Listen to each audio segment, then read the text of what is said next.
ශ්‍රී ලංකාව තුළ මද්‍රව්‍ය වැටලීම් සිදු කිරීමේදී පොලිසියට එල්ල වූ දේශපාලන බාධා කිරීම වර්තමානය වන විට සම්පූර්ණයෙන්ම නැවතී ඇති බව පොලිස්පති ප්‍රියන්ත වීරසූරිය මහතා පවසා සිටී. විශේෂ ප්‍රවෘත්ති සාකච්ඡාවකට එක්වමින් පොලිස්පතිවරයා මේ බව අවධාරණය කළා. පෙර පැවති තත්ත්වය සහ වත්මන් තත්ත්වය සංසන්දනය කරමින් පොලිස්පතිවරයා පෙන්වා දුන්නේ අතීතයේ මද්‍රව්‍ය ජාවරම් වලට එරෙහිව ක්‍රියා කිරීමේදී දේශපාලන බලපෑම් මගහරවා ගැනීමට පොලිසියට විශාල අභියෝගයක් වූ බවයි. වත්මන් දේශපාලන වටපිටාව තුළ පොලිසියට එවැනි කිසිදු බාධාවක් නොමැති බව පොලිස්පතිවරයා සඳහන් කළා.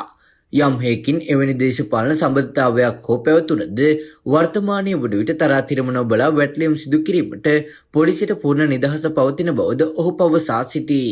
ඒ අනුව වත්මන් දේශපාලන වටපිටාව තුළ පොලිසියට සාධාරණව නීතිය ක්‍රියාත්මක කිරීමේ ස්වාධීන අයිතිය ලැබී ඇති බවද වැඩිදුරටත් අදහස් දක්වමින් පොලිස්පතිවරයා පවසා සිටී.